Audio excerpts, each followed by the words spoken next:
नेपाल सरकारको ढुकुटीमा हरेक वर्ष अरबौं रुपैयाँ आउँछ अनि अरबौं नै विकास र सेवामा खर्च पनि हुन्छ। तर के कहिले सोच्नु भएको छ यो विशाल पैसाको खोलालाई कसरी व्यवस्थापन गरिन्छ त? ल, आज हामी यही कुराको पर्दा पछाडि हेर्नेछौँ र नेपालको सरकारी पैसालाई व्यवस्थित, पारदर्शी र प्रभावकारी बनाउने तीनवटा मुख्य प्रणालीहरूको रहस्य खोल्नेछौँ। एकछिन सोच्नुहोस् त, देशभरि हजारौं सरकारी अफिसहरू छन्। ती सबैको आफ्नै आम्दानी, आफ्नै खर्च। यो सबैलाई एकै ठाउँमा ल्याएर हिसाब किताब मिलाउनु पक्कै पनि चान्चुले कुरा होइन। यसको लागि त एउटा एकदमै बलियो आधुनिक सिस्टम चाहिन्छ। ल हेरौँ न त यो सिस्टमले कसरी काम गर्छ। अब यति ठूलो कारोबारलाई व्यवस्थित गर्न सबैभन्दा पहिले के चाहियो? एउटा साझा भाषा, सबैले बुझ्ने एउटै भाषा। सार्वजनिक वित्तको दुनियाँमा यही भाषालाई भनिन्छ खाता सूची अर्थात् चार्ट अफ अकाउन्ट्स। साधारण भाषामा भन्नुपर्दा यो सरकारी पैसाको लागि एउटा डिक्सनरी जस्तै हो। र यो कुनै सामान्य डिक्सनरी होइन, यो अन्तर्राष्ट्रिय मुद्रा कोष IMFको मापदण्ड अनुसार बनाइएको हो। यसले हरेक आर्थिक कारोबारलाई चाहे त्यो आम्दानी होस् वा खर्च एउटा निश्चित नाम र नम्बर दिन्छ।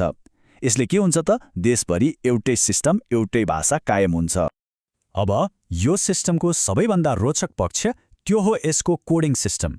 हरेक कारोबारलाई सामान्यतया एउटा 5 अङ्कको कोड दिइन्छ। जस्तै हेर्नुस् है, कुनै कोड 1 बाट सुरु भयो भने बुझ्नुस् त्यो राजस्व हो, मतलब आम्दानी। 2 बाट सुरु भयो त्यो पक्कै खर्च हो, अनि 3 बाट सुरु हुने चाहिँ लगानी वा ऋणको कुरा भयो। अझ रोचक कुरा, वैदेशिक सहायता जस्ता विशेष कारोबारका लागि त 6 अङ्कको कोड नै प्रयोग हुन्छ।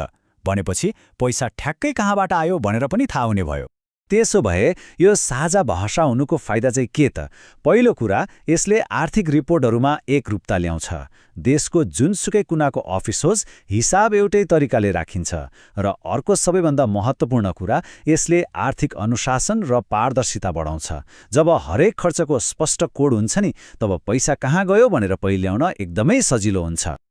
ल, साझा भाषा त बन्यो, तर एउटा अर्को ठूलो समस्या थियो। त्यो हो पैसा छरपष्ट हुनु। सोच्नुस् त, सयौं सरकारी कार्यालयहरू अनि तिनीहरूका सयौं छुट्टा-छुट्टै बैंक खाताहरू।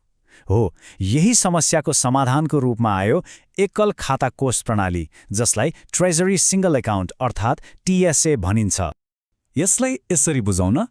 TSA आउनुभन्दा पहिले सरकारको पैसा ठाउँ-ठाउँमा सिरानीमुनि लुकाएर राखे जस्तो छरपष्ट थियो। तर TSA लागू भइसके के भयो?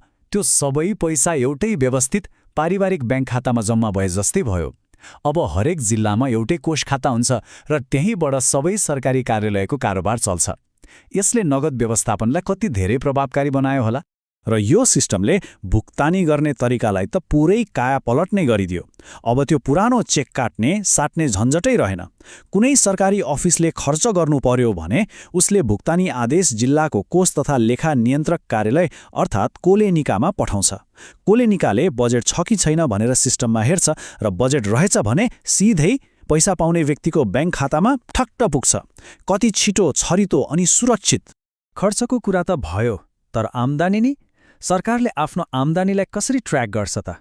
हो, यसको जवाफ हो राजस्व व्यवस्थापन सूचना प्रणाली अर्थात् RMIS।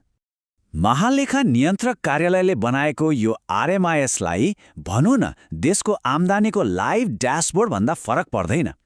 यसले कसरी काम गर्छ भने जुनसुकै बैंकमा सरकारी राजस्व जम्मा होस्, त्यो पैसा तुरुन्तै यो सिस्टममा देखिहाल्छ, रियल टाइममा। अब यसका फाइदाहरू त अनगिन्ती छन्। राजस्व कति उठ्यो भनेर तुरुन्तै थाहा हुन्छ, हिसाब किताबमा हुने गल्तीहरू कम हुन्छन् अनि नागरिकले 24 घण्टा राजस्व तिर्न सक्छन्। तर यो प्रणालीको सबभन्दा शक्तिशाली पक्ष के हो थाहा छ? यसले अनुहार रहित, नगद रहित र सम्पर्क रहित सेवालाई सम्भव बनाएको छ।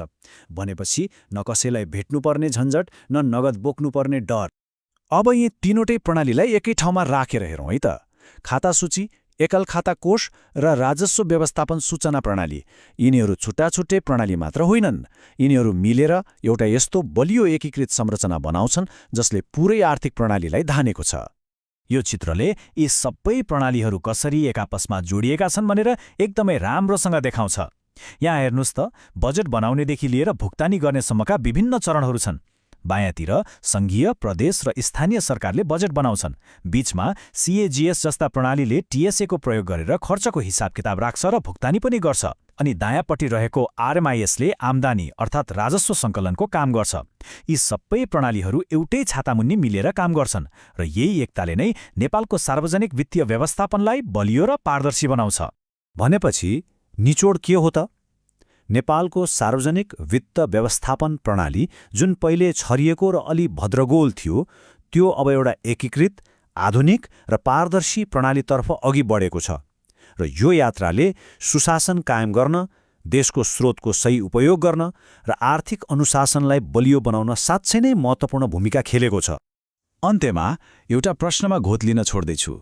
जब सरकारको हरेक आम्दानी र खर्चको हिसाब किताब रियल टाइममा छर्लङ्ग ऐनामा हेरे जस्तै देखिन्छ, यसले नेपालको आर्थिक भविष्यलाई कति धेरै पारदर्शी र जवाफदेही बनाउन सक्ला, यो साँच्चै नै सोच्न लायक कुरा हो।